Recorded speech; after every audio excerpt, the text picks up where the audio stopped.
guys, yeah, just to share, I passed my practical driving exam today. Especially it's a lucky day. Thank you, Lord, talaga. Cause today marks our 3 years staying here in the UK. So I'm so happy when the examiner announced that he's telling that I am pleased that you passed. Oh my gosh, really na teary eye talaga ako yung nagsabi siya. Sabi ko, OMG, thank you, Lord. I mean, because during the actually before the exam, so my instructor named Azim, so we practice pa before we go to the exam area talaga. So I'm lucky kasi yung exam route ko is dun din, as in really same. So yun, 2 roundabouts, so I'm praying talaga na no roundabouts, but okay lang may roundabout, but walang car sana. But okay lang kasi I passed na. So I mean, I got 2 minor faults, so it's okay about the pull up, right, and reverse. So during that time, nakakatawa kasi pull up right siya, reverse siya na pa right dapat.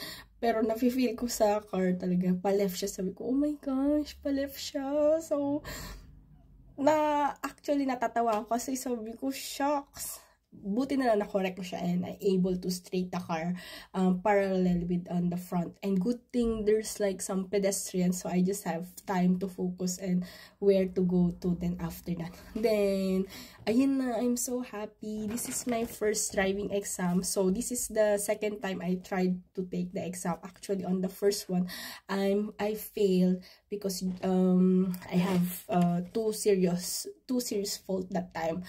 But today, oh God, just 2 minor faults. So I'm so happy. I'm able to hug my examiner, instructor. So I'm so happy and thankful for his help. So ayun lang guys, I'm so happy talaga. Thank you so much, Lord. And also to Saint Jude. So he's so powerful yung prayer niyan. So I did the novena. So actually, it's 8th day today. I just follow because it needs to pray for 9 times a day for 9 days. So, actually, on the 8th day, you will get the answer talaga. So, I just prayed then I called my angel. So, angel mommy, angel daddy, and angel tita Mila. So, lahat talaga tinawag ko and I pray really hard before the exam. So, talagang kabog ng dibdib ko.